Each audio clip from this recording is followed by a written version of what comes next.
Abra sua Bíblia no segundo livro das Crônicas. Pastor, onde é que fica isso?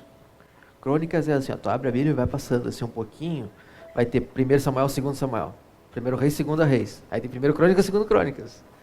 E são todos os livrinhos de parzinho de 1, 2, 1, 2, 1, 2, tudo junto ali. Crônicas é o último dos 3.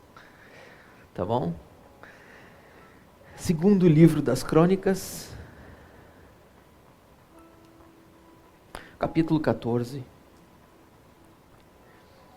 Eu vou falar sobre os capítulos 14, 15 e 16. Então, por favor, ao longo dessa semana, separe um tempo para ler esses 3 capítulos, para você entender melhor essa história. Mas eu quero ler com vocês agora somente o verso 11 do capítulo 14.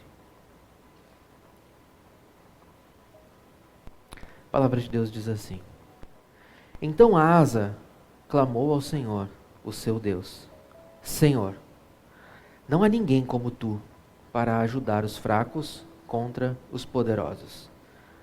Ajuda-nos, ó Senhor, ó nosso Deus, pois em ti pomos a nossa confiança. E em teu nome viemos contra esse imenso exército. Ó Senhor, tu és o nosso Deus. Não deixes o homem prevalecer contra ti. Até aqui a palavra do Senhor. Eu não sei se vocês conhecem bem esse texto, se vocês são familiarizados com a história de Asa, mas eu vou dar um breve panorama para vocês. Asa, ele era filho de Abias. Abias era filho de Roboão. E Roboão foi filho de Salomão. Então vocês já conseguiram situar mais ou menos na história de Israel agora. Salomão, filho do rei Davi. Então na linhagem dos israelitas, na verdade, ele não era filho de Roboão, ele era filho da mulher da irmã de Roboão. Tá? Então, mas ele era da linhagem de Davi, 5 gerações para baixo. Tá bom? 5 gerações para baixo do rei Davi. A oração dele era: Deus, eu sei que o Senhor destrói os poderosos em favor dos fracos. Por quê? Porque se ele conhecia Davi, ele sabia de uma história de um jovem rapaz que um dia havia pego uma pedra no meio de um rio para afundar na cabeça de um gigante, quando ele afrontou os exércitos de Israel. E eu quero dizer para vocês que essa história, ela nos lembra de algo muito semelhante ao que aconteceu com Davi e Golias. E eu gostaria de convidar vocês hoje a conhecer a história desse personagem. A Bíblia diz que ele era um homem temente a Deus. Ele era um homem que fez o que o Senhor aprova da maneira como fez anteriormente Davi, seu pai. Pai na Bíblia não significa necessariamente pai às vezes. E nesse sentido, quando nós lemos esse texto, nós vemos aqui um homem clamando ao Senhor. Clamar ao Senhor é o sinal de um coração que depende de Deus. Hoje nós vamos falar sobre a firmeza da minha confiança. E nós, para falarmos sobre a firmeza da nossa confiança, nós precisamos nos lembrar o que é confiar. Eu não sei quantos aqui gostam de assistir esportes radicais. Tem umas coisas que são muito diferentes. A Thalita tem uma amiga que faz high dive. High dive é subir num penhasco e pular no mar. Pensa numa coisa diferente. Subir num penhasco e pular no mar. Mas tem gente que faz o highline. O que é highline? É uma corda amarrada numa ponta de um penhasco de um lado para o outro e o cara vai caminhando de um penhasco para o outro, andando naquilo dali como se fosse uma coisa super segura. Tem gente que gosta de fazer bungee jump em penhascos. Eu não sei vocês, mas eu tenho pavor da ideia de pular de um bungee jump. Quando eu vejo uma pessoa, esses dias eu vi de uma pessoa que pulou de um bungee jump, devia ser conhecido, estava no Instagram, lá apareceu. O cara pulou lá de cima e ele desceu num bungee jump, parecia que ele ia bater a cabeça nas pedras. Sabe, quando ele vai, aquele rebote assim e volta, e tu pensa, caramba, essa corda vai segurar o cara ou não vai? E é um elástico, então ele cede um pouco mais ainda, e depois dá aquela chicotada e puxa o cara de volta para cima, e aquilo dá um susto na gente. Eu fico imaginando o cara que está lá, se eu só de olhar já fiquei nervoso. Agora vocês imaginem o nível de confiança que as pessoas têm nessas cordas. No caso do mergulho de cima de uma montanha, o nível de confiança que ela tem de que não tem uma pedra lá no fundo para ela dar com a cabeça depois que ela pula lá de cima. Vocês imaginam o nível de confiança que a pessoa tem que ter para se arriscar totalmente numa prática esportiva dessas? E eu vou dizer, muitas vezes a pessoa nem é profissional, muitas vezes a pessoa ela só faz isso porque está curtindo fazer aquilo. Isso para mim é uma ideia ainda mais assustadora, porque se pelo menos ele está vivendo a partir daquilo, ainda tem um propósito maior, que é a sobrevivência e o sustento. Mas existem pessoas que não, que simplesmente fazem isso porque confiam naquilo. E é curioso, porque muitas vezes nós confiamos em coisas estranhas desse tipo.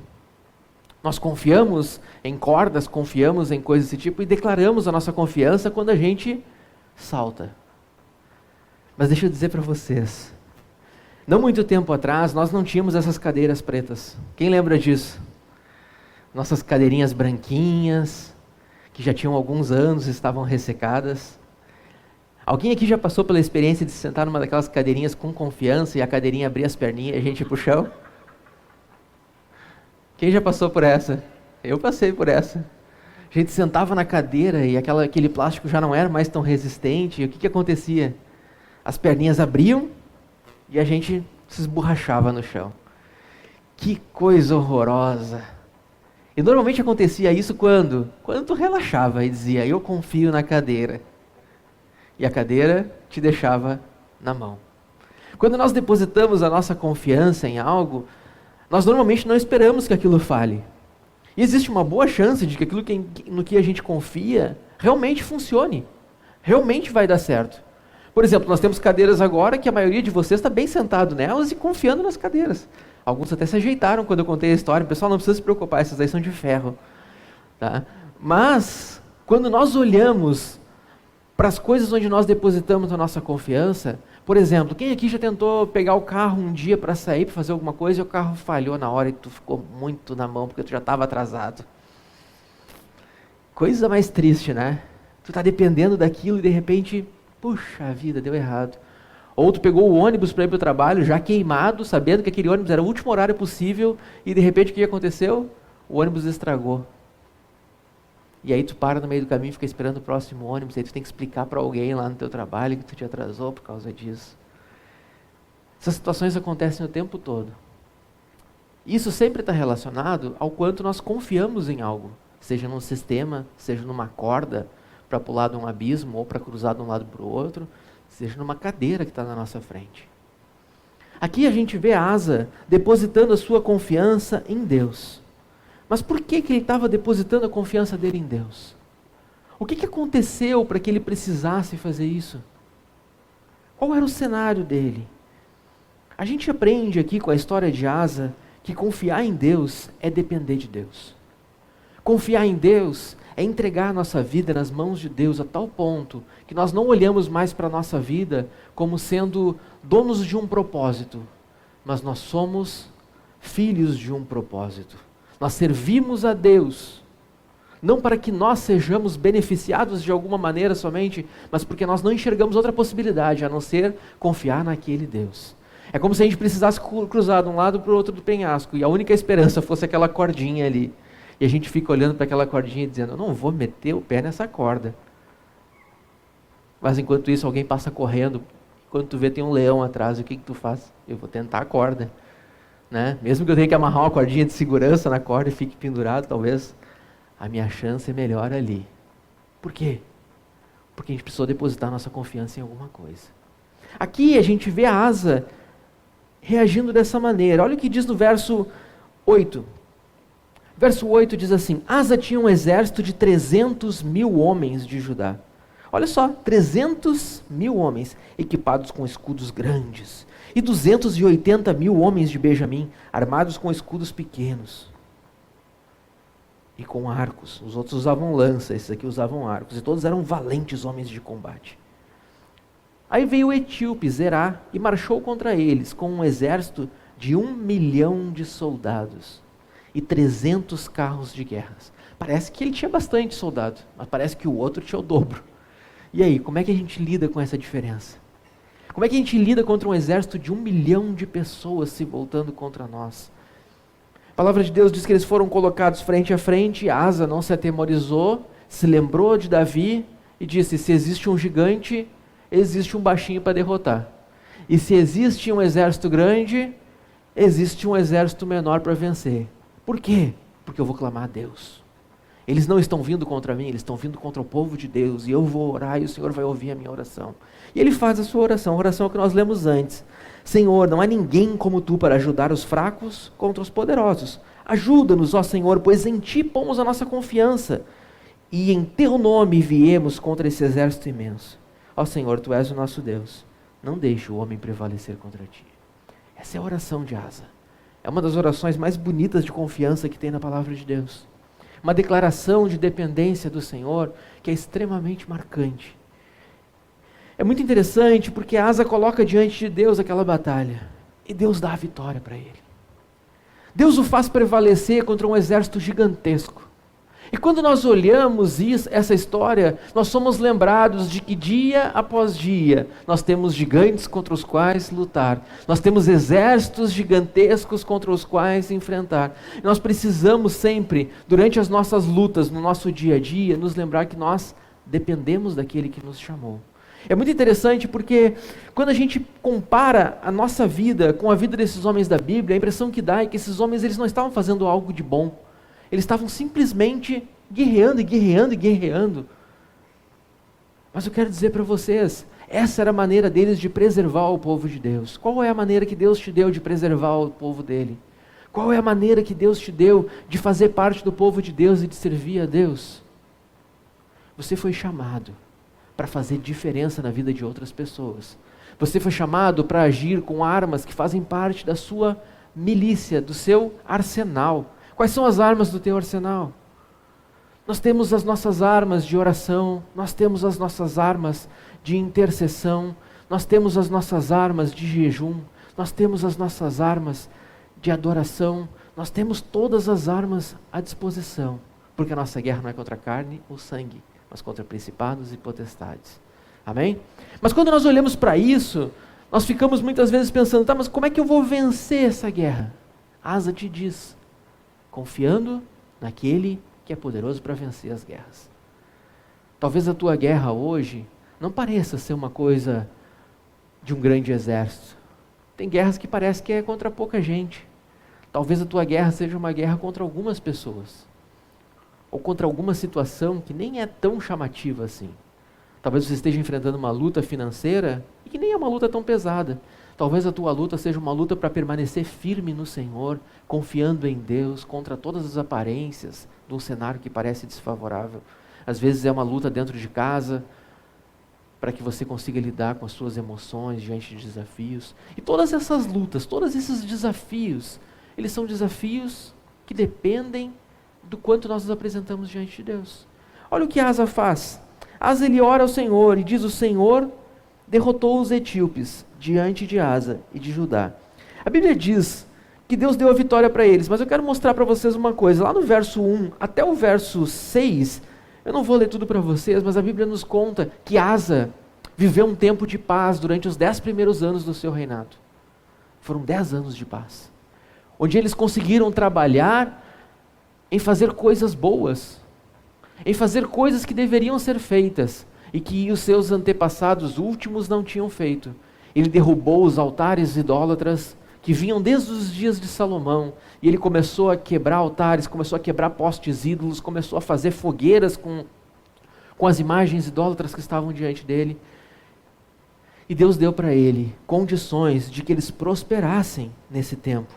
E eles prosperaram a ponto de criar cidades fortificadas, a ponto de fazer coisas grandiosas para Deus.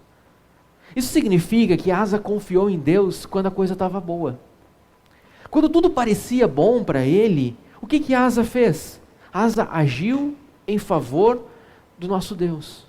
A sua ação era demonstrada de que ele confiava em Deus pelo fato de que ele não se negou em nenhum momento a fazer tudo que era ao seu alcance para que somente o nome de Deus fosse exaltado. Preste atenção nisso. Às vezes a gente está vivendo uma vida com Deus onde a gente confia na ação de Deus, onde a gente confia que Deus pode fazer as coisas, mas no fundo nós não estamos servindo a Deus. Nós não estamos dizendo para Deus que nós realmente confiamos nele com as nossas atitudes, com as nossas ações. O nosso dia a dia, ele não é um testemunho claro do quanto nós confiamos em Deus. O nosso dia a dia, normalmente, é o dia a dia de alguém que confia na força do seu braço, que confia na sua capacidade, mas não o dia a dia de alguém que confia em Deus. Asa não.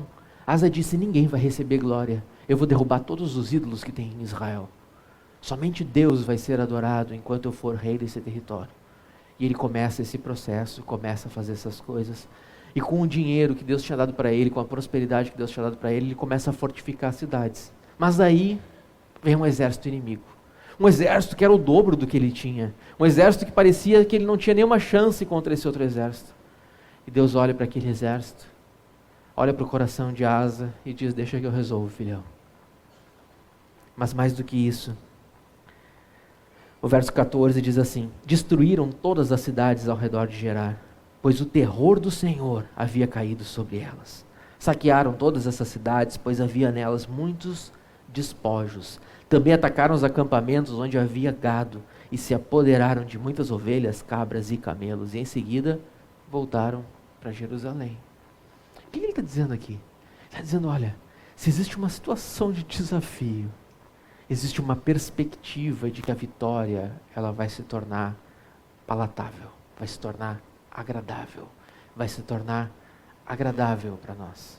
Nós vamos olhar para ela, nós vamos saborear aquilo que Deus tem para nós. Eles foram para a guerra para lutar contra 1 milhão de homens, e eles voltaram da guerra com um churrasco de 1 milhão de homens. Eles voltaram da guerra com as posses daqueles 1 milhão que tinham deixado lá. Talvez a gente olhe para os desafios que nós estamos enfrentando e a gente diga assim: é impossível que eu vença esse desafio. Não, não é impossível. Mas preste atenção, quanto maior o desafio, maior o despojo. Se eles tivessem lutado contra um exército menor e Deus tivesse dado a vitória, eles tivessem confiado em Deus da mesma maneira, eles teriam obtido um despojo de uma cidade pequena, de um povo pequeno.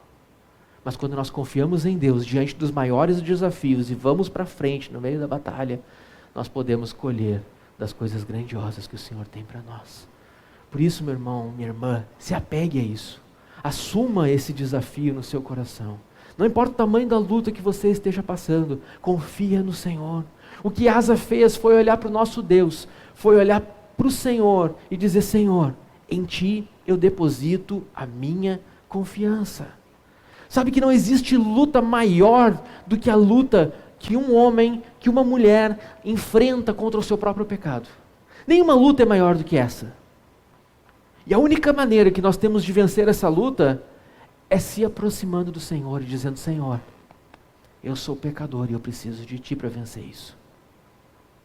E por causa do Filho de Deus que veio para esse mundo para morrer pelos nossos pecados, nós temos o perdão. Qualquer outra luta que nós enfrentamos, eu vou dizer, tem gente que vence essas lutas. Mas você tem aquele que não poupou o próprio Filho do teu lado. E Ele está contigo. E em segundo lugar, é isso que nós precisamos nos lembrar. Nós precisamos buscar a Deus e servir a Deus. E isso é a garantia da presença de Deus. No capítulo 15, começa assim com o profeta Azarias chegando para eles, dizendo assim para Asa: escute-me, Asa, e todo o povo de Judá e de Benjamim. O Senhor está com você, quando vocês estão com Ele. Vou ler de novo. O Senhor está com vocês, quando vocês estão com Ele.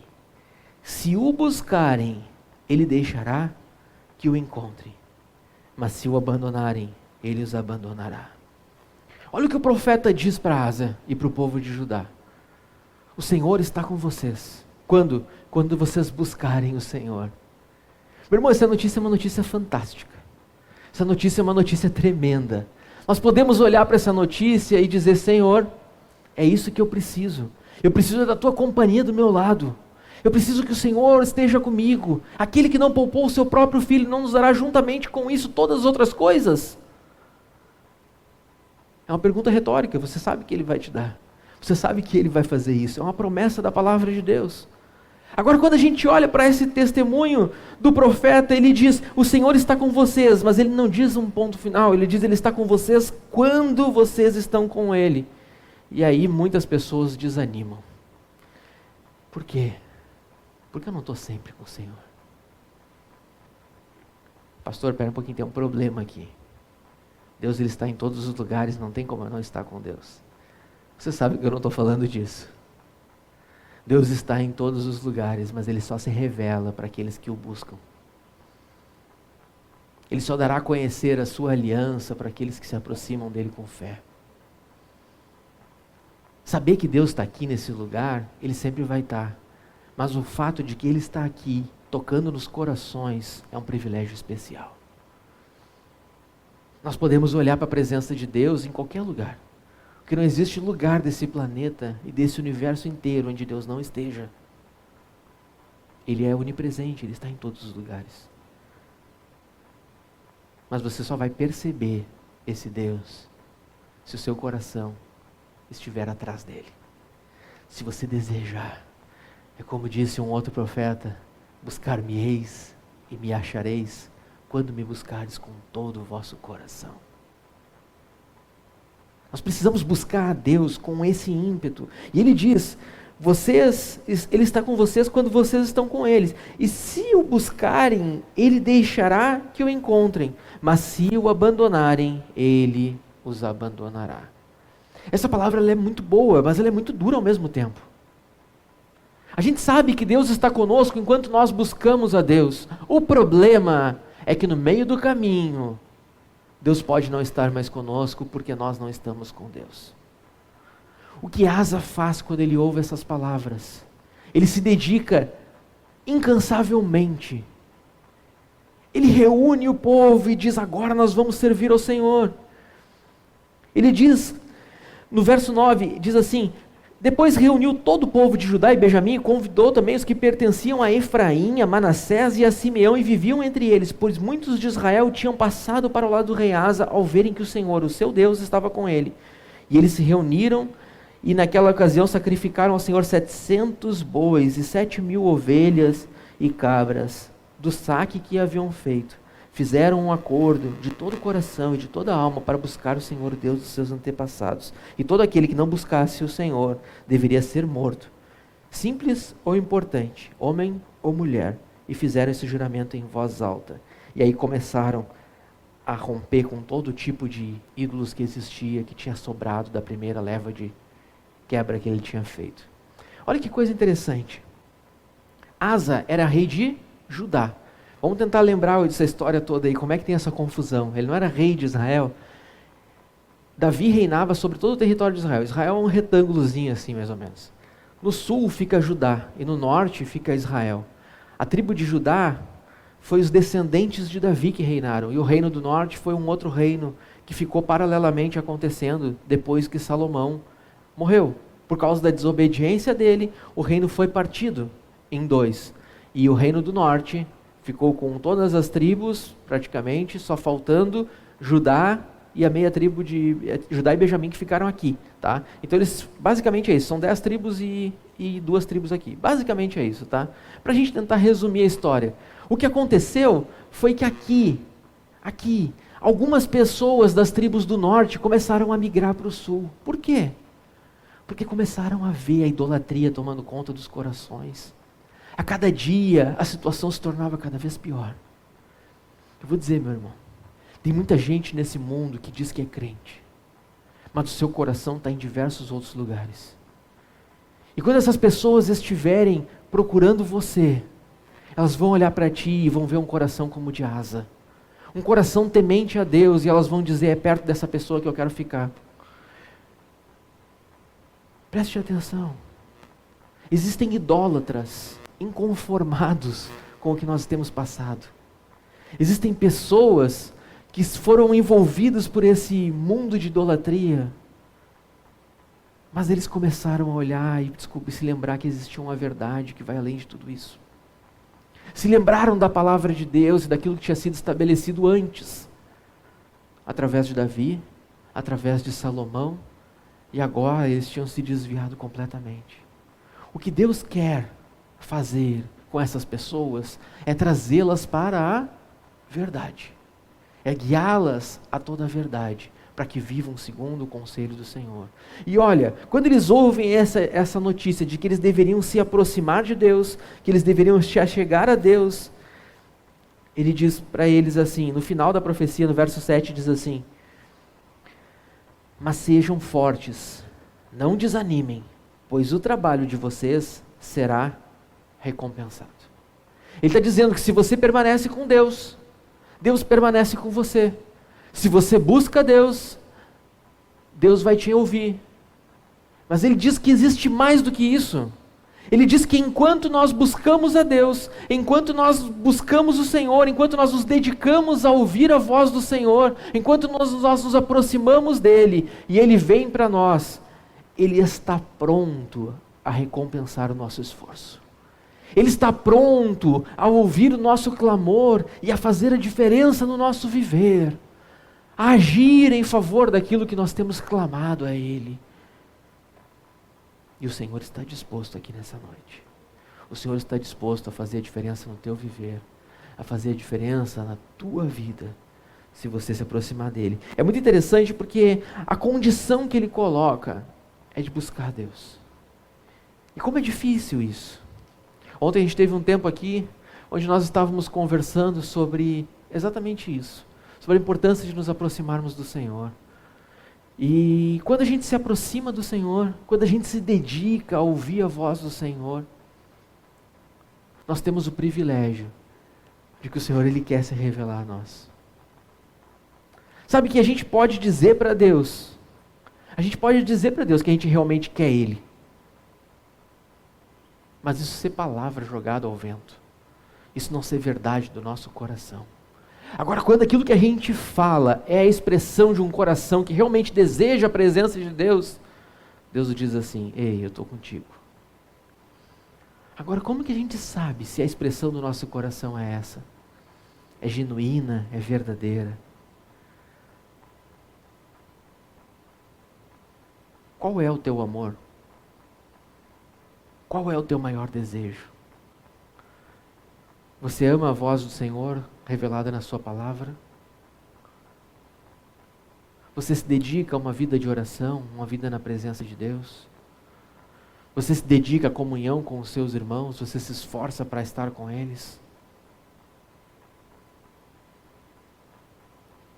É difícil que a gente desenvolva uma vida com Deus de proximidade sem que a gente pratique bons hábitos na nossa vida espiritual. Agora, se nós praticarmos essas coisas boas, é bem provável que o Senhor olhe para nós e diga: filhão, tu está com fome mesmo. Tu está sedento por me conhecer. E é disso que Ele está falando. Ele diz: se vocês o buscarem, Ele deixará que encontrem. Eu quero dizer para vocês uma coisa: a Asa recebeu na primeira parte da promessa, a melhor parte da promessa. Quando Asa ouve ali uma promessa que dizia que se vocês buscarem, vocês vão encontrar, ele está dizendo: olha, não tem nada melhor do que isso. Mas ele diz mais depois, ele diz: se vocês buscarem ao Senhor, Ele vai recompensar vocês. Ou seja, além da presença de Deus, Deus tem outra coisa para fazer na vida de vocês. Eu não sei quantos de vocês querem a presença de Deus, mas existem coisas na vida de vocês que vocês também querem além da presença de Deus. E Deus é poderoso para fazer todas essas coisas.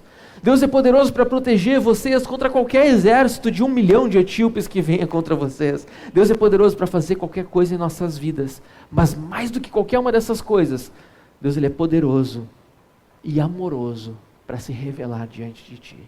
Para que você o conheça, para que você tenha uma experiência com Ele, como Asa um dia teve. Asa provavelmente cresceu a sua vida toda ouvindo os grandes feitos de Davi, as grandes façanhas do seu trisavô, as grandes coisas que tinham acontecido no passado da história de Israel, a grande sabedoria do seu bisavô, Salomão, e as grandes coisas que tinham acontecido, mas ele não tinha vivido isso ainda. Eram todas histórias que ele tinha ouvido de outras pessoas. Mas e você? Você tem ouvido a voz de Deus? Porque esse é o momento de você começar a viver essas coisas. Não é momento de você ficar vivendo por aquilo que os outros viveram, ficar com a experiência dos outros. É hora de você se aproximar de Deus e dizer: Deus, eu quero a tua presença. Eu quero a tua presença que é capaz de me fazer passar por cima de qualquer tribulação, qualquer luta. Eu não sei o tamanho da luta que você está enfrentando. Existem pessoas que podem estar enfermas, podem estar passando por dificuldades financeiras, uma série de coisas, mas eu quero dizer para vocês, Deus, Ele dá jeito contra exércitos. Deus, Ele derruba exércitos. E Ele faz isso em favor daqueles que o buscam, daqueles que se aproximam dEle. Amém?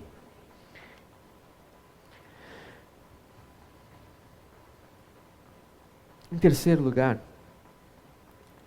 a Bíblia diz no capítulo 16 que aconteceu algo muito especial no futuro.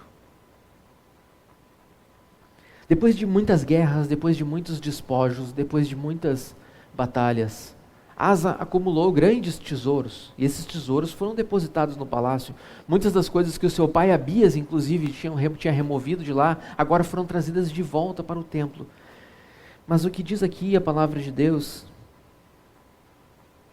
é que no 36º ano do reinado de Asa, Baasa, rei de Israel, lembra que eu falei para vocês, reino do sul, reino do norte. O rei do norte, Baasa, teoricamente deveria ser companheiro, tentou invadir eles. E diz que ele invadiu Judá e fortificou Ramá, para que ninguém pudesse entrar no território de Asa, rei de Judá, nem sair de lá. Então, antes de eu ler o verso 2, vamos lá, olhe para mim todo mundo aqui. Vocês já pararam para pensar o que está acontecendo aqui? Um reizinho medíocre ali chamado Baasa diz que ia invadir eles. Pensem, 36 anos de reinado. Depois de 10 anos de paz, esse homem provou de um poderoso exército vindo contra ele. O que ele faz? Ele clama ao Senhor e o Senhor dá vitória para ele. Amém? 26 anos depois disso, o que aconteceu? Veio um outro exército se levantar contra ele.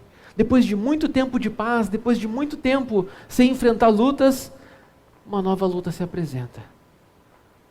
Esse é o estado que nós estamos. Quem é que sabe o que estava fazendo há 26 anos? Tem gente que nem tinha nascido. Há 26 anos atrás, eu tinha me mudado para Santo Ângelo. Eu estava conhecendo um monte de gente nova na minha vida. Faz bastante tempo isso. 26 anos, é muito tempo. E 26 anos depois, talvez se vocês olharem para a vida de vocês há 26 anos atrás e começarem a procurar coisas que aconteceram, muitos detalhes se perdem. Muitas coisas que nós passamos, nós já nem lembramos mais dos detalhes. Pastor, para de falar nisso que eu estou me sentindo velho. Eu sei, eu também. Há um tempo atrás eu não conseguia falar de 26 anos e agora eu estou falando de 26 anos como se fosse ontem. E eu estou lembrando bem do que acontecia há 26 anos, então isso é um problema. Mas vamos lá. Jesus. Em terceiro lugar, as experiências não podem ser esquecidas. Asa, então, aqui, ele foi ser atacado. E qual é a primeira coisa que Asa deveria fazer agora? Vou clamar a Deus. Está vindo uma guerra nova, vamos orar.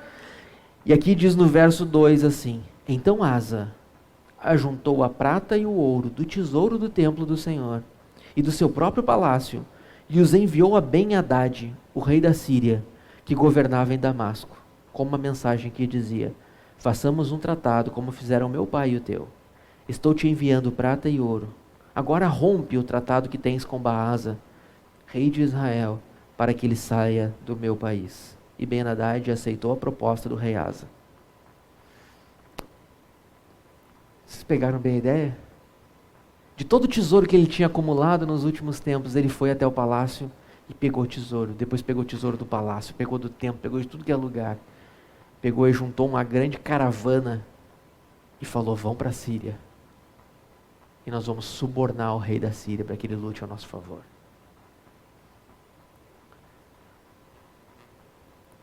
Às vezes a gente pensa que a gente não está mais no momento que a gente precisa ficar fazendo lutas como a gente precisava antes. Pensem em Asa, jovem ainda. Um dia velho será. Ah, não.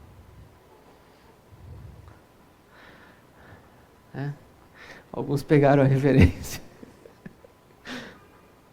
Eu não resisti, desculpa, pessoal. Vamos lá. Jovem ainda. Ele ainda era bem jovenzinho, ele era bem novinho. E o que aconteceu? Pare de rir. Ele ainda era bem novinho. E o que aconteceu? Ele precisou enfrentar uma luta como nada antes ele tinha visto. Ele nunca tinha contemplado uma situação como aquela. E o que ele precisou? Ele precisou lutar contra um exército com a ação de Deus, porque senão ele nunca venceria.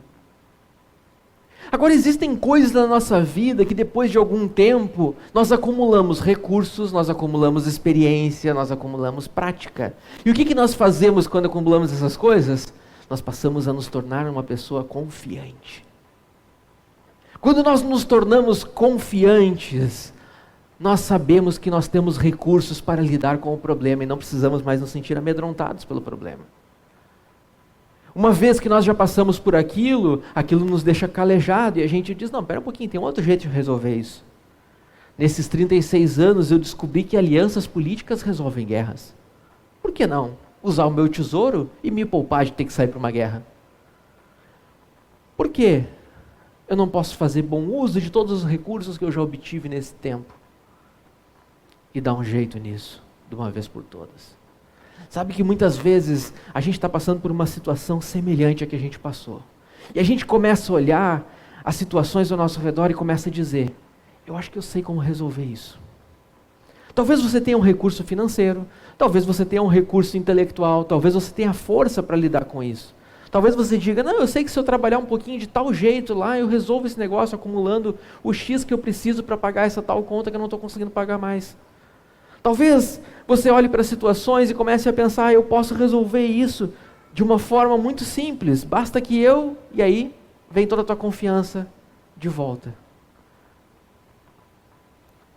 Talvez você comece a fazer como Asa, e comece a procurar pessoas que possam te ajudar. Asa olhou para o seu redor e disse, tem um cara na Síria, um tal de Ben-Hadad. Esse Ben-Hadad, ele pode me ajudar nessa hora. Eu vou fazer isso. Vou falar com o Ben-Hadad, ele vai resolver o meu problema.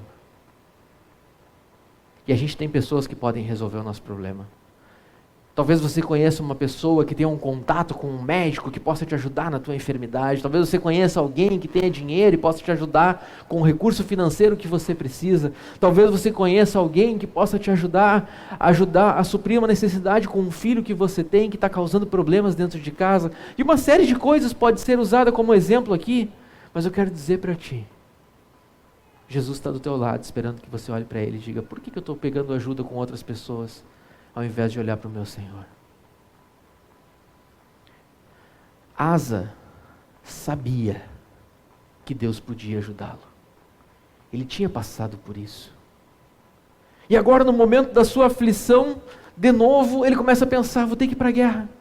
Eu vou ter que enfrentar de novo tudo isso. E ele começa a pensar, acho que não vale a pena. Já sei, Ben-Hadad. Meu pai era amigo do pai dele, vai dar tudo certo. Não, ele vai aceitar a minha proposta, eu vou mandar um dinheiro para ele. Quem era o parceirão de lutas de Asa? O Senhor Deus Todo-Poderoso. E quem é o novo parceiro de Asa? Ben-Hadad. Que troca. Que troca ruim. Ah, pastor, mas ele não precisou ir para a guerra outra vez. Ele teve que ir para a guerra. Pois é. O começo da sua vida com Deus, ele era chamado de uma pessoa que fazia aquilo que Deus aprova. E agora no final, a vida dele começa a descambar. Por quê? Porque ele não estava mais se importando com o que Deus pensava a respeito das coisas, com o que Deus aprovava das coisas. Ele começou a perder a perspectiva daquilo que era eterno, daquilo que vinha de geração em geração por uma promessa que não se acabaria nunca sobre Judá. E ele começou a olhar sobre como seus dias poderiam ser mais confortáveis. Olha, eu não sei vocês, mas a gente vive numa geração com muitas possibilidades de conforto. Como os nossos dias são confortáveis. A gente tem muito acesso ao conforto. A gente tem muito acesso às possibilidades. E eu vou dizer, Se nós ficarmos apegados às nossas possibilidades de conforto, nós vamos sentar no sofá e vamos maratonar uma série nova na Netflix todas as semanas. E os dias vão se esvaindo. E tudo aquilo que tem um propósito eterno vai se perdendo. Mas quando nós olhamos para o Senhor, nós depositamos nele a nossa confiança, no meio das angústias dessa vida, no meio das grandes dificuldades desse viver, nós olhamos para o Senhor e dizemos: Senhor, eu quero aquilo que é eterno. Eu escolho aquilo que dura para sempre. Eu escolho caminhar ao teu lado em direção àquilo que vai durar para sempre. Sabe que a diferença entre Asa no começo e Asa no final pode ter sido a sua riqueza, os seus prazeres, as suas conquistas, o seu excesso de confiança. E eu vou dizer para vocês, essas coisas não são ruins. Sabe por que não são ruins? Porque Deus deu isso para Asa. Foi o próprio Deus que abençoou Asa em tudo que eles fizeram. Foi o próprio Deus que concedeu a ele ter aqueles despojos de guerra. Foi o próprio Deus que o fez prosperar como um rei em Israel. Deus, ele não está se importando com a quantidade de coisas que você acumula ou deixa de acumular. Deus não está se importando se você tem muito ou se você tem pouco. Isso não é o que importa. O que importa é onde está o teu coração nisso tudo. Se o teu coração estiver firmado no Senhor, como disse o profeta Azarias, o Senhor está com vocês quando vocês estão com Ele. Azarias deixa isso claro para ele mais de 2 décadas antes de ele abandonar o Senhor. E eu vou dizer para vocês, talvez nesse momento você esteja enxergando aquilo que Deus está falando aqui como algo direto para o teu coração. Porque talvez você esteja olhando para a sua vida e dizendo: Senhor, eu não tenho andado tão perto de Ti como eu deveria andar. Eu não tenho me aproximado de Ti como eu deveria me aproximar. Os meus dias no passado, eles já foram visualmente melhores na Tua presença. E hoje eu me sinto distanciado. Sabe, meu irmão, isso não depende de mim, não depende do teu líder de célula, não depende do pastor, não depende do supervisor, não depende de ninguém dentro da igreja. Depende do quanto você está perto do Senhor. Se você estiver mais distante do Senhor, o Senhor não estará perto de ti. O Senhor está em todos os lugares, mas no momento em que você caminha do lado dEle, no momento em que você se aproxima dEle, no momento em que você deseja Ele, Ele está se revelando para ti. E Ele recebeu esse alerta quando? Mais de 25 anos antes. Para quê? Para que durante todo o seu viver, no momento das angústias, no momento das aflições, ou no momento de prosperidade, em todo o tempo Ele mantivesse a sua mente com aquilo aceso, com aquilo iluminando os seus pensamentos, para que ele sempre se lembrasse: eu preciso do Senhor em todo o tempo. Quando o povo foi levado cativo para a Babilônia, Jeremias escreveu o livro das Lamentações, quando eles invadiram e foram pegar o povo. E lá ele traz aquele texto famoso de Lamentações 3:21, que ele diz: quero trazer à memória aquilo que pode me dar esperança. Por quê? Porque o tempo, ele é cruel com todo mundo, no meio da desesperança e no meio da bonança. Você pode estar vivendo tempos ótimos, com todas as coisas acontecendo na tua vida, e existe um perigo nisso, de que você comece a olhar para as coisas e comece a se distrair. Você pode olhar para as coisas ao contrário, você pode olhar e dizer: minha situação está difícil há muito tempo, e por estar difícil há muito tempo eu não tenho mais encontrado esperança. E você pode olhar para dentro de si e dizer: eu não sei o que vai ser de mim. Mas a palavra do profeta fica martelando dia e noite na nossa cabeça. E fica queimando o nosso coração. E nos lembrando: o Senhor está com vocês quando vocês estão com Ele. Se vocês o buscarem, Ele deixará que o encontrem. Deus quer ser encontrado. Ele quer ser encontrado. Basta que você queira encontrá-lo. Basta que você queira conhecê-lo. Basta que no teu coração exista um desejo de se aproximar do Senhor. Porque eu vou dizer, se não houver desejo, Deus segue. Deus segue. Ele está atrás de corações sedentos, de corações que o busquem. E eu tenho certeza que o Senhor vai transformar essa cidade. Eu tenho certeza que o Senhor vai transformar a nossa nação. Eu tenho certeza que Deus vai transformar o lugar que nós vivemos. Mas Ele vai transformar através de vidas que desejam isso ardentemente. Eu quero dizer para vocês, eu creio totalmente que um grande avivamento está vindo para essa terra. Deus está trazendo um grande avivamento sobre a nossa nação. Deus vai fazer do Brasil uma fonte para enviar missionários para outras nações. Deus vai fazer da nossa nação um lugar que vai distribuir gente para propagar o Evangelho para aqueles que estão perdidos. Deus vai fazer de alguns aqui pessoas que vão ser usados poderosamente para a sua glória. Mas eu quero dizer para vocês, isso vai acontecer quando? Quando vocês o buscarem.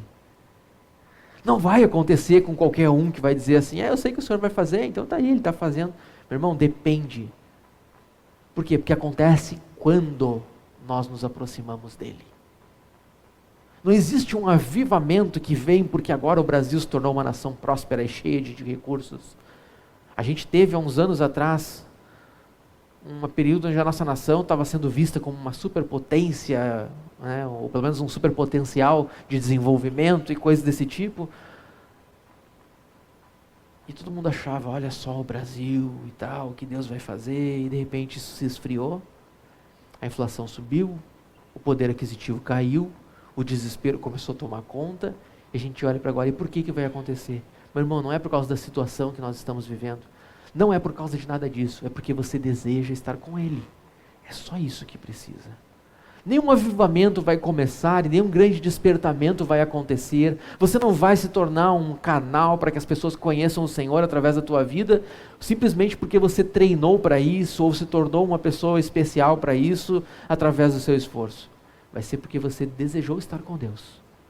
Quando você desejar ardentemente, de todo o coração, estar com o Senhor, fazer dele o seu tesouro precioso, o Senhor vai fazer algo na tua vida. O Senhor vai transformar o lugar onde nós vivemos, o Senhor vai transformar a nossa região, mas nós precisamos ter um coração assim. Dedique-se à oração. Próxima vez que você for maratonar uma célula, maratone um evangelho da Bíblia. Maratonar uma série, eu falei, célula eu falei? Várias vezes que for maratonar, mas não, maratonar célula também não, célula pode ir só uma vez por semana. Sem maratonar célula, daqui a pouco tem uns que estão em todas as células da igreja, onde é que tem célula? Eu quero uma célula. Não, não é isso. Maratonar série, próxima série que você for maratonar, você vai pensar assim, eu vou maratonar um evangelho da Bíblia, vou maratonar o evangelho de Mateus. Pastor, Mateus é muito grande, então lê Marcos que é menor, mas lê um evangelho inteiro. Passe por isso um dia, dedique uma tarde ao Senhor, lendo a Bíblia, lendo um evangelho. Você vai ver como isso marca a tua vida, como isso transforma o teu viver. Tenha períodos de oração quando você vê Jesus fazendo os milagres. Dedique-se ao Senhor dizendo, Senhor, eu quero ver isso acontecendo. Eu quero que o Senhor faça através da minha vida.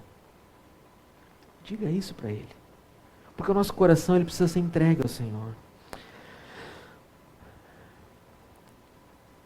Depois que ele busca ajuda, sabe o que acontece? O novo aliado dele vence a guerra. Ah, pastor, mas daí estragou, né? Ia ser legal se ele perdesse, se ele desse com os burros na água. Não, olha o que a palavra de Deus diz. Eles conquistaram Ijon, Dan, Belmaim e todas as cidades armazéns de Naftalim. Quando Baasa soube disso, abandonou a construção dos muros de Ramá. Então o rei Asa reuniu seus homens e retiraram de Ramá as pedras e a madeira de Baasa. E com esse material fortificou Gebá e Mispá. O que ele fez então? Ele aproveitou aquilo que o Baasa deixou para trás e avançou. Mas olha o que acontece no verso 7. Naquela época, o profeta Anani foi dizer a Asa. Quem que foi? O profeta Anani, o vidente Anani. Anani, então, era um outro profeta. Primeiro foi Azarias, agora veio o outro. Lembra, faz mais de 2 décadas já isso. Não sei se Azarias estava vivo ainda, mas Deus manda um outro profeta falar com ele. E ele diz assim, por você ter pedido ajuda ao rei da Síria e não ao Senhor, o seu Deus, o exército do rei da Síria escapou das suas mãos. Olha o que aconteceu. Ele foi procurar ajuda com alguém, como se aquele alguém, aquilo que ele tinha, fosse a possibilidade para ele para vencer o seu problema. E Deus estava querendo que, além de ele vencer o seu problema, ele tivesse o recurso que o outro tinha. Deus queria dar a Síria inteira para ele.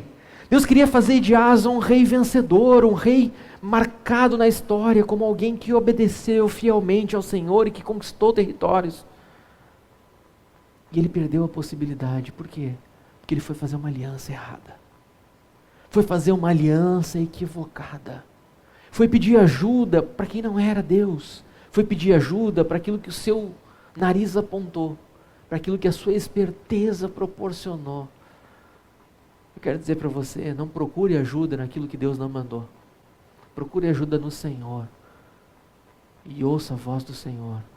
Porque senão você vai perder aquilo que Deus tem para fazer na tua vida. Talvez Deus esteja usando essa circunstância para te preparar e para te mostrar a direção que você deve ir, e você está jogando isso fora. Talvez Deus esteja colocando uma situação diante de ti para que você se volte para Ele e confie nele. Mas o que você não pode é confiar em alguém antes de confiar no Senhor.